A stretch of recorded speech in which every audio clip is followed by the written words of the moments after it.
जादुई फ्रॉक का कुआं। एक बार की बात है, एक गांव में सोनम अपने बुआ फूफा के साथ रहती थी। सोनम के माँ बाप का कुछ वर्षों पहले ही निधन हो चुका था। सोनम की अच्छी परवरिश के लिए सोनम के फूफा जी सोनम को अपने साथ अपने घर ले आए थे। लेकिन सोनम की बुआ सोनम को बिल्कुल पसंद नहीं करती थी। वे सोनम से पूरा दिन घर का काम कराती और पूरा दिन ताने दे देकर उसको खूब सताती और तो और बदले में भरपेट खाना भी नहीं देती थी। सोनम की बुआ संगीता की अपनी एक बेटी थी रानी।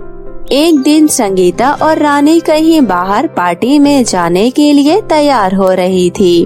तभी रानी तरह तरह के डिजाइनर फ्रॉक पहनकर ट्राई कर रही थी। उसी में एक पिंक कलर का बहुत ही खूबसूरत फ्रॉक था। रानी के पास इतने सारे सुंदर और चमकदार फ्रॉक देखकर सोनम का दिल भी फ्रॉक पहनने का करने लगा। वो रानी से एक पुरानी फ्रॉक मांगती है।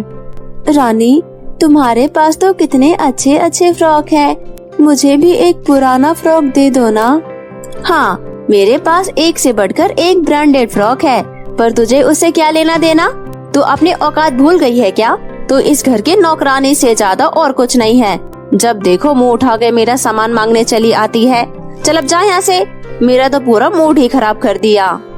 रानी सोनम को सुना ही रही होती है, तभी वहाँ पर सज धज कर रानी की माँ संगीता भी आ जाती है।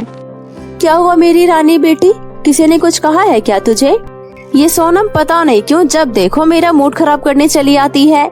ये मुझसे मेरी महंगी ब्रांडेड वाली फ्रॉक मांग रही थी, पर मैंने इसे अच्छे तरीके से समझा दिया कि तो इस घर के नौकरानी से ज्यादा और कुछ नहीं है। क्यों रे कलमुही, तेरी हिम्मत कैसे हुई मेरी बेटी से उसके ब्रांडेड महंगी फ्रॉक मांगने की? घर का एक काम तो तेरे से ढंग से होता नहीं है और फ्रॉक पहनेगी? चल जाकर घर का सफाई कर। देखो तो फर्श कितना गंदा है, लगता है कामचोर झाड़ू लगाने के बाद पोछा नहीं लगाती। पोछा कौन, तेरी मरी हुई माँ आएगी लगाने के लिए? घर साफ हो जाने के बाद सारे बर्तन भी साफ कर लेना, गंदे पड़े हैं। चल अब जा यहाँ से, हम दोनों बाहर पार्टी में जा रहे हैं। कल का बचा हुआ खाना फ्रिज में रखा होगा, वहीं खा लेना। इतना बोलकर दोनों पार्टी में चले जाते हैं। इधर सोनम अपनी बुआ और रानी की खरी खोटी सुनकर बहुत दुखी होती है और वहाँ से चुपचाप जाकर अपने काम में लग जाती है। सोनम अपना सारा काम खत्म करके कल का बचा खाना खाकर अपने कमरे में अपनी माँ की तस्वीर देखकर तेज तेज रोने लगती है और माँ को याद कर कर कहती है, माँ, पिताजी, तुम दोनों मुझे अकेला छोड़कर कहाँ चले गए? जब आप दोनों मेरे साथ थे, मेरे पास किसी चीज की कमी नहीं थी। जब आप दोनों मेरे साथ थे, तब मेरी छोटी से छोटी ख्वाहिश पूरी होती थी और अब तो मेरी एक छोटी सी ख्वाहिश भी पूरी नहीं होती, बल्कि मेरे से पूरे दिन काम करवाया जाता है और बदले में ताने भी मिलते हैं।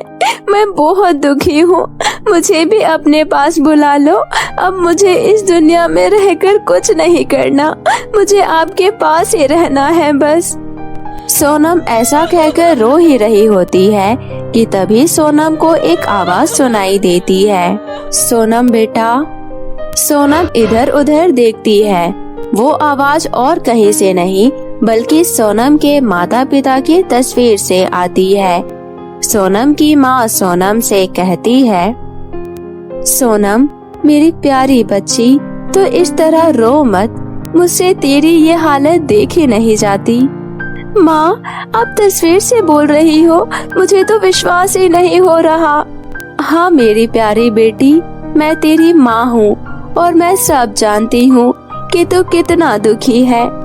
मेरी प्यारी बेटी पर संगीता और रानी कितना अत्याचार करती है, लेकिन अब मैं ये सब होते हुए और नहीं देख सकती। मैं तुझे एक ऐसी जगह बताती हूँ जहाँ जाकर तेरी हर एक इच्छा पूरी हो जाएगी। ऐसी कौन सी जगह है माँ? आप मुझे कहाँ भेजना चाहती हैं, जहाँ मेरी हर एक इच्छा पूरी हो जाएगी? सुनो सोनम बेटा, इस गांव से बहुत दूर एक कुआं है, वहीं उस कुएं के पास जाकर तुम अपनी इच्छा बताना, वो उस काम में तुम्हारी अवश्य मदद करेगा। ये सुनकर सोनम अपने आंसू पोंछकर उस कुएं से मदद मांगने चली जाती है। वो कुएं के पास खड़ी होकर कुएं से कहती है, हे जादुई कुएं, मुझे भी सुंदर सुंदर फ्रॉक चाहिए ताकि मैं भी रानी की तरह सुंदर दिख सकूं। सोनम के इतना कहते ही जादुई कुएं से सुंदर सुंदर फ्रॉक बाहर आ जाता है, जिन्हें देखकर सोनम बहुत खुश होती है और उस जादुई कुएं को धन्यवाद कहती है। पर सोनम बेटा, यह याद रखना, यह कोई मामूली फ्रॉक नहीं है, बल्कि यह जादुई फ्रॉक है। इसे पहनते ही तुम दुनिया की सबसे खूबसूरत लड़की में बदल जाओगी और तुम इस फ्रॉक को पहनकर जो भी काम करोगी वह चुटकियों में हो जाएगा।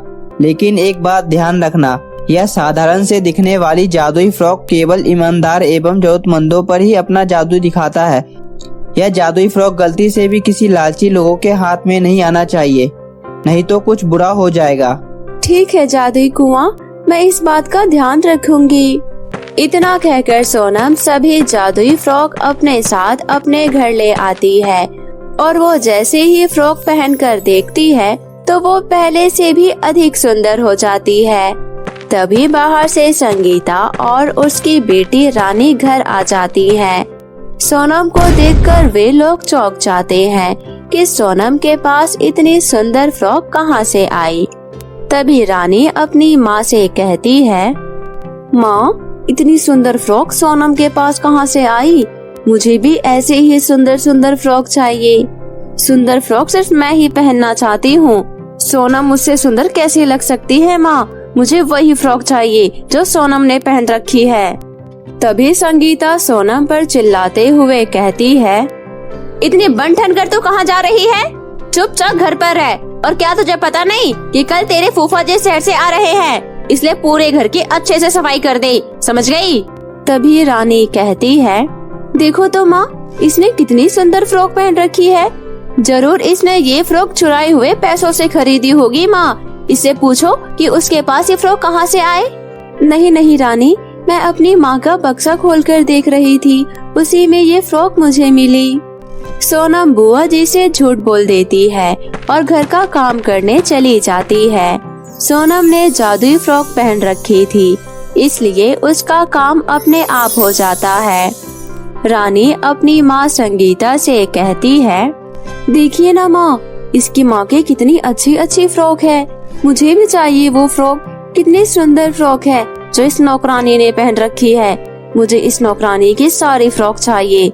मैं नहीं चाहती कि आपकी बेटी इस नौकरानी से कम सुंदर दिखे। कोई बात नहीं मेरी प्यारी बेटी, अगर तुझे उस नौकरानी की फ्रॉक चाहिए तो अभी मैं उसे मांग कर ला देती हूँ। मैं अपनी बेटी को इस तरह उदास नहीं देख सकती। उस कलमोही की इतनी औकात नहीं कि वो मेरी बेटी से ज्यादा सुंदर दिखे। इतना कहकर वो सोनम के पास चली जाती है और कहती है, ओ महारानी, तेरी स्वर्गवासी माँ के सभी फ्रॉक कहाँ रखी है? मुझे दे दे। सोनम अपनी बुआ की बातों को सुनकर घबरा जाती है और याद करती है कि जादुई कुआं ने कहा था कि वो किसी लालची आदमी के हाथ ना पड़े, नहीं तो बहुत बुरा होगा। वो अपनी बुआ का लालच पहचानती थी। सोनम अपनी बुआ को मना कर देती है, बुआ, आप मुझे चाहे कितना भी मार ले, पर मैं वो फ्रॉक आपको नहीं दूंगी, क्योंकि वो मेरी माँ की आखिरी निशानी है। ये सुनकर संगीता को गुस्सा आ जाता है और वो सोनम की बहुत पिटाई करती है, लेकिन सोनम अपनी बुआ संगीता को वो फ्रॉक नहीं देती, क्योंकि उसे अच्छी तरह पता था कि अगर फ्रॉक संगीता या रानी के पास पहुंच गई तो इसका अंजाम अच्छा नहीं होगा। रात हो जाने के बाद जब सोनम सो जाती है तो संगीता अपनी बेटी के लिए वो जादुई फ्रॉक चुराने के लिए सोनम के कमरे में चली जाती है। सोनम ने बहुत ही संभाल कर वो फ्रॉक रख रखी थी, लेकिन संगीता बहुत ही लालची औरत थी। वो फ्रॉक ढूंढ लेती है और ले जाकर अपनी बेटी रानी को दे देती है। ले मेरी रानी बेटी, तेरी पसंद की फ्रॉक उस कलमोही ने बड़े ही सावधानी से छुपा कर रखा था। बहुत मुश्किल से ढूंढ कर लाई हूँ। रानी बहुत ही खुशी से वो फ्रॉक पहन लेती है और जैसे ही वो फ्रॉक पहनती है उसके पूरे शरीर में खुजली होने लगती है। रानी चिल्लाने लगती है, माँ इस फ्रॉक को उतारो, मेरे पूरे शरीर पर खुजली हो रही है। मुझसे बिल्कुल भी रहा नहीं जा रहा। ये कैसी फ्रॉक है जिसकी वजह से मेरे पूरे शरीर में खुजली होने लग रही है। संगीता पूरी कोशिश करती है ये जादुई फ्रॉक उतारने की, परंतु फ्रॉक अब नहीं उतरती। संगीता भागकर सोनम को बुलाती है। ये कैसी फ्रॉक है तेरी माँ की, जिसके कारण मेरी बेटी के पूरे शरीर पर खुजली हो गई और उसका शरीर लाल पड़ गया। बुआ, आपने ये कैसा अनर्थ कर दिया। ये कोई मामूली फ्रॉक नहीं है, ये जादुई फ्रॉक है। जादुई फ्रॉक? लेकिन तुम तो बता रही थी कि ये तुम्हारी माँ की है। सोनम अपनी बुआ को सारी हकीकत बता देती है कि किस तरह उसकी स्वर्गवासी माँ ने उसको एक जादुई कुएं के पास भेजा था, जहाँ से वो ये जादुई फ्रॉक लेकर आई थी। संगीता सच्चाई जानने के बाद अपने किए पर बहुत पछताती है और सोनम से कहती है, सोनम मेरी बच्ची, मुझे माफ कर दो। मैंने तेरे साथ कितना गलत व्यवहार किया, लेकिन तू हम माँ बेटी की सच्चाई जानती थी कि हम कितने लालची हैं, इसलिए तू हमें जादुई फ्रॉक नहीं दे रही थी ना। मुझे माफ कर दो। आज से तू मेरी बेटी है। आज से मेरी एक बेटी नहीं बल्कि दो सगी बेटियां हैं। संगीता के इतना कहते ही रानी के शरीर की खुजली मिट जाती है और सोनम जादुई कुएं की जादुई फ्रॉक की वजह से अपनी बुआ के दिल में जगह बना लेती है। अब सोनम बहुत खुशी खुशी अपनी बुआ संगीता और रानी के साथ रहने लगती है।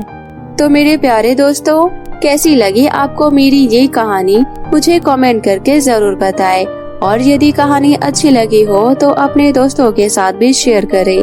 और हाँ दोस्तों, अगर आपने अब तक मेरे चैनल को सब्सक्राइब नहीं किया है तो जल्दी से नीचे लाल बटन दबाकर अभी सब्सक्राइब कर ले और साथ ही इस बेल आइकन को दबाना ना भूले। तो मिलती हूँ मैं आप सभी से फिर किसी नई कहानी के साथ। तब तक अपना ध्यान रखें। बाय बाय दोस्तों।